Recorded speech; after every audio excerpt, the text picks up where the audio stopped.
জয় infant Baruipur physical training academy থেকে বলছি। আমার নাম অভিজিৎ মণ্ডল। অনেক দিন অপেক্ষার পরে আজকের কলকাতা পুলিশে ফর্ম ছাড়লো। কলকাতা পুলিশ ফর্ম ছাড়ার পর আমরা পুরো ক্লিয়ার হয়ে গেলাম। যে টেনশানটা করছিলাম আমরা যে মাঠ আগে হবে না মাঠ পরে হবে, আমরা পুরোপুরি ক্লিয়ার যে আগের নিয়মেই হবে। যে ফার্স্ট পিলি হবে, তারপর পিলি পাস করার পরে ফিজিক্যাল হবে, ফিজিক্যাল পাস করার পরে মেন হবে, মেন পাস করার পরে ইন্টারভিউ হবে। আগের নিয়মে চলছে। মোটামুটি আমরা পুরো ক্লিয়ার হয়ে গেলাম। আর এখন আবার যেসব ইউটিউবাররা বলেছিল যে মাঠ আগে হবে, তাদের কিন্তু এই নোটিশটা দেওয়ার পর কিন্তু তাদেরকে চুপ হয়ে যাওয়া দরকার ছিল। তারা কিন্তু চুপ হয়নি। তারা আবার নতুন টপিকে ভিডিও করার জন্য ছেলেদেরকে ডিমোটিভেট বা ছেলেদেরকে ভয় দেখানোর জন্য কী শুরু করছে। আবার বলছে কি কলকাতা পুলিশটা যাওয়ার হয়ে গেল, ডব্লিউবি কিন্তু কী হবে আগের নিয়মে কিন্তু হবে না। কী হবে, ফার্স্ট মাঠ হবে, তারপর একটা পরীক্ষা হবে। আবার ছেলেদেরকে ভয় দেখানো শুরু করে দিল। এদের একটা লজ্জা নেই যে আমি যে আপডেটটা দিলাম, আপডেটটা মিললো না, আমি এবার চুপচাপ হয়ে যাই। এখানে চুপচাপ এরা হবে না, তোমাদেরকে ডিমোটিভেট করে ছাড়বে। কেন ডিমোটিভেট হচ্ছে ওই কথা কেন বললাম, কথাটা আমি ভালো শোনো, কথাটা ভালো বোঝো কথাটা কেন বলছি আমি। ধরো কলকাতা পুলিশে বলে দিয়েছে ফার্স্ট পরীক্ষা হচ্ছে, পরীক্ষার জন্য পড়তে হবে। এখন ফিজিক্যালটা কম করলে তোমার হবে, কেন ফার্স্ট পিলি হবে কলকাতা পুলিশে, সবাই জানো তোমরা, এটা অবশ্যই নোটিশন দিয়ে দিয়েছে। ইউটিউবরা কী বলছে, ফার্স্ট কী হবে, ফার্স্ট হবে মাঠ। এখন তুমি কি আমি জানো কি কলকাতা পুলিশ সিট কম আছে, বাস্তবে সিট কম আছে, ডব্লিউবিটার সিট বেশি আছে। আমার কলকাতা পুলিশে নাও যদি হয়, ডব্লিউবিটা কিন্তু সিওর হবে। তাই তোমরা ডব্লিউবিটা ফোকাস করবে, কোন একটাতে ফোকাস করলে হবে না। ফার্স্ট কলকাতা পুলিশে ফার্স্ট মাঠ হচ্ছে, ওই ইউটিউবরা বলছে তুমি মাঠে প্র্যাকটিস করতে যাচ্ছ, প্র্যাকটিস করতে যাচ্ছ প্লাস পড়ছো, দুদিক করছো। দুদিক করলে কী হচ্ছে, দুদিকেই কোনোটাই হবে না। হয় না বলছি না, হয় না বলছি আমি একদম হয় না, কিন্তু পুরো ফোকাসটা দিতে পারছে না পড়াশোনার দিকে পুরোপুরি। তার সঙ্গে ফিজিক্যালটা করতে হচ্ছে। আর সবাই যেন ফিজিক্যালটা করলে কেমন উইক হয়ে যায়। সপ্তাহে কিন্তু একদিন দুদিন ফিজিক্যাল করা যেতে পারে, প্রতিদিন ফিজিক্যাল করলে কিন্তু পড়াটা কিন্তু হলেও একটু ডাউন হয়ে যায়। আর কলকাতা পুলিশে খারাপ কিন্তু বেশি যাবে। তোমাদের শান্তি থাকতে দেবে না। মাঠেকে দৌড়াও এখন থেকে আর পড়ো, দুটো একসঙ্গে করতে হবে।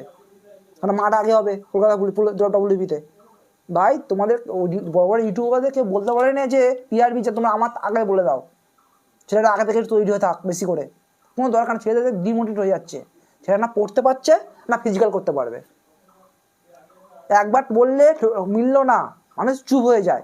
এরা চুপ হবে না, এরা ছেলেদেরকে ভিউজের জন্যে এরকম কাজ করে বেড়াচ্ছে। এবার তোমাদের আগে কে বলতে বলেছে আগে মাঠ হবে, আগে মাঠ হবে না? আমি জানি কলকাতা পুলিশটা বের হওয়ার পর তোমার চুপ হয়ে যাবে, তাও ওদিকে চুপ হচ্ছে না। বলছে কলকাতা পুলিশ যাওয়ার হয়ে গেছে, ডব্লিউবিতে ফার্স্ট মাঠ হবে, তারপর একটা পরীক্ষা হবে। এই জিনিসটা না যদি মিলে, ওরা অন্য টপিকে ভিডিও করা শুরু করে দিয়েছে। ছেলেদেরকে শান্তি থাকতে দেবে না। যাই হোক, আমি আর কি বলবো, আমি তোমাদের কাছে একটাই বক্তব্য, আমি যে আগের দিন যে কথা বলছি সেম কথা বলবো। যা হবে দেখা যাবে, তোমার কাজ তুমি করে যাও। এখন থেকে ইউটিউব দেখা বন্ধ করে দাও, ইউটিউবার দেখো না, প্রত্যেক ইউটিউবার দেখো না, ইউটিউব দেখা বন্ধ করে দাও। এরা ভিউজ আর ব্যবসাটা কেউ বোঝে না, বাস্তব কথা বলছি এটা আমি। মানুষ জেনে শুনে একবার ঠকে, দুবার ঠকে, এরা পরপর ঠকেই যাচ্ছে, তাও এরা ভিডিও করা বন্ধ করছে না। একটা মিললো না কথা, তাও এই করে যাচ্ছে। যাই হোক, আমি আর কিছু বলবো না। আর আমাদের একাডেমিতে এসএসসি ডিভিশনে বলছি বারবার প্র্যাকটিস শুরু হয়ে গেছে। যারা আসবে চাইছো চলে এসো। তোমরা প্র্যাকটিসটা দেখে বুঝতে পারবে যে ওয়েস্ট বেঙ্গলে এরকম প্র্যাকটিস হয় না। আমি যেরকম সিস্টেমে প্র্যাকটিস করাতাম ভিডিওর মধ্যে দেখো, আজকে আমাদের পাওয়ার ট্রেনিংয়ের প্র্যাকটিস হচ্ছে। পাওয়ার ট্রেনিং হয়তো কেউ কি প্র্যাকটিস অনেক একাডেমি যায় না। আমি মনে হয় না ওয়েস্ট বেঙ্গলে কোনো একাডেমি পাওয়ার ট্রেনিং করায়। পাওয়ার ট্রেনিংয়ের কী কাজ এটা কেউ জানে? আমার মনে হয় না ওয়েস্ট বেঙ্গলে কোনো একাডেমি পাওয়ার ট্রেনিং করায়। আজকে আমি যে পাওয়ার ট্রেনিং এক্সারসাইজগুলো করালাম, এক্সারসাইজগুলো যদি কোনো ওয়েস্ট বেঙ্গলে একাডেমি করে থাকে আমাকে বলো। একটা একাডেমি বলতে পারে না এই পাওয়ার ট্রেনিং এই এক্সারসাইজগুলো করায়। কারণ আমরা অ্যাথলেট ছিলাম, একমাত্র অ্যাথলেটাই এই পাওয়ার ট্রেনিং ওই ট্রেনিং মর্মটা বোঝে। পাওয়ার ট্রেনিং ভিডিও দেখো, কেমন লাগছে বলো। ভিডিও ভালো যদি লেগে থাকে অবশ্যই শেয়ার করো, আর চ্যানেলটা সাবস্ক্রাইব করতে বন্ধুরা ভুলো না।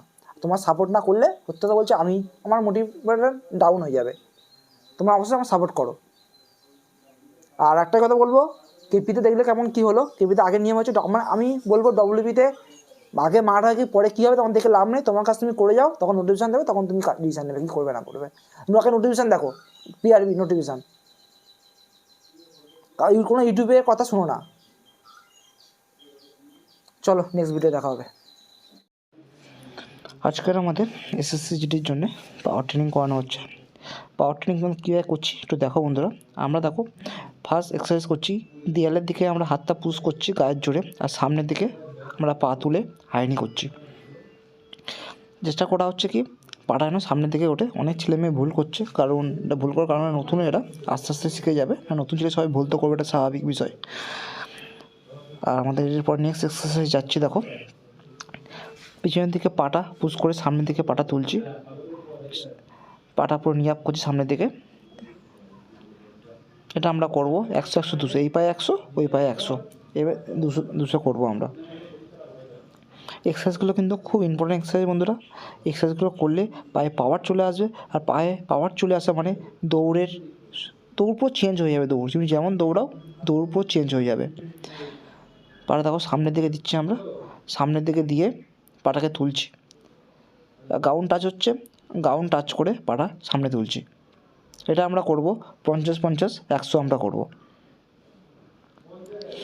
এরপর আমরা নেক্সট এক্সারসাইজ চলে যাচ্ছি হাফ স্কোয়াটের স্টেপ। এটাকে বলি আমরা হাফ স্কোয়াটে 1 2 3। আমি যদি একবার 1 বললে তলার দিকে বসতে হবে, 2 বললে ডাউন হতে হবে একটু। এটা যেমন আমি 1 নম্বর বললাম, পুরো 1 নম্বরে বসে গেল, এটা 2 নম্বর পজিশান। এরপর আমি 3 নম্বর বলবো, আর 2 উঠে যাবে, এই 3 নম্বর উঠে গেল, আবার 1 নম্বর চলে গেল। এটা 30 সেকেন্ড করে চেঞ্জ হয়। এরপর আমরা নেক্সট এক্সারসাইজ করছি, দেখো বন্ধুরা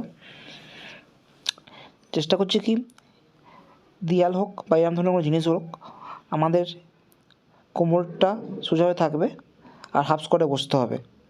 দারুণ পাওয়ার হয় এই এক্সারসাইজটা বন্ধুরা, দারুণ পাওয়ার হয়। আমি কিন্তু বন্ধুরা সব এক্সারসাইজ দিতে পারলাম না, কারণ সব এক্সারসাইজ দিলে ভিডিওটা অনেক বড়ো হয়ে যাবে, তো ভিডিওটা কমপ্লিট করা যাবে না।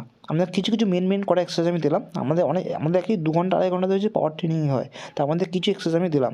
দেখো বন্ধুরা এই এক্সারসাইজটা বন্ধুরা হচ্ছে যেই পা উঠছে অপোজিট হাত আমার টাচ করছি। দেখো বন্ধুরা নেক্সট এক্সারসাইজ চলে গেলাম, পায়ে প্রেসার দিচ্ছি, দিয়ে সামনে পা দুটো তুলে দিচ্ছি আমরা। কিন্তু বন্ধুরা অনেক নতুন ছেলে আছে, বারবার বলছি আমি এক্সারসাইজ কিন্তু ভুল করছে। এটা ভুল করার কারণ হলো একটাই, যে এরা নতুন, আস্তে আস্তে শিখে যাবে। অনেকে বলবে তারা পারফেক্ট করছে না, পারফেক্ট সত্যি অনেক ছেলে পারফেক্ট হচ্ছে না, ভুল হচ্ছে, স্বাভাবিক, নতুন ছেলে বলে ভুল হচ্ছে। এরপর আমরা ক্যাপে চলে এসেছি, ক্যাপেতে আমরা করছি কি স্ট্রেট জাম্প। পা দুটো জড়ো করছি, জড়ো করে ক্যাপের ওপর দিয়ে জাম্প করে যা। অনেক ছেলে দেখো পা ওয়াইড হয়ে যাচ্ছে, পা ভাঙছে, এটা কিন্তু হবে না। এটা আমরা ফক জাম্প করছি, ক্যাপের ওপর দিয়ে আমরা যাচ্ছি জাম্প করে করে। আমাদের মোটামুটি এরম প্রায় পাওয়ার ট্রেনিং হয়। যারা এসএসজিটির জন্য আসতে মনে করছো চলে এসো, দায়িত্ব সহকারে বলছি মাঠ পাস করে দাও। এখন থেকে শুরু করলে দায়িত্ব পুরো আমার মাঠ পাস করানোর, এটুকু আমি বলে দেবো। ক্যাপের ওপর দিয়ে ঝিকঝ্যাক করে যাচ্ছে। এই এক্সারসাইজটা বন্ধুরা যত আসতে যাবে জাম্প যত বেশি হবে অত উপকার। দেখো 3 নম্বর, দেখো 3 নম্বর ম্যানটা কী করছে, ফার্স্ট করে বেরোচ্ছে, জাম্পটা বেশি করছে। জাম্প কিন্তু বেশি করলে কিন্তু হবে না, ছোটো জাম্প করতে হবে। ছোটো জাম্প যত জাম্প বেশি হবে পারফেক্ট পাওয়ারটা কিন্তু আসবে। এইভাবে আমাদের পাওয়ার ট্রেনিং চলছে। এর পরের এক্সারসাইজ দেখো বন্ধুরা করছি আমরা সিঙ্গেল পায়ের ওপরে আমরা জাম্প করে বসছি, সিঙ্গেল পায়ে। দেখো সিঙ্গেল পা, একটা পা আগে যাচ্ছে, একটা পা পিছনে আসছে, এই করে আমরা জাম্প করছি। এরপর আমরা চলে এলাম স্টেপিং করার সময় বন্ধুরা খেয়াল রাখতে হবে আমাদের কি সামনের পাটা যেন টোটা সামনের দিকে ওঠে, আর পিছনের পাটা যেন টোয়ের থাকে, দুটো যেন টুয়ের ওপর ল্যান্ডিংটা হয়। টুয়ের ওপর ল্যান্ডিংটা করে আমরা আস্তে আস্তে জাম্প করছি। পায়ের কাজ কমপ্লিট করার পর আমরা হাতের কাজে চলে গেলাম, হাতের পাওয়ার করছি। আর আমাদের জন্য বারবার বলছি সিজির জন্য আমাদের প্র্যাকটিস শুরু হয়ে গেছে। যা আস্তে আস্তে চলে এসো, লেট করলে কিন্তু আমি কিছু করতে পারবো না। আর কিছু বলবো না, নেক্সট ভিডিও দেখা হবে। জয় হিন্দ।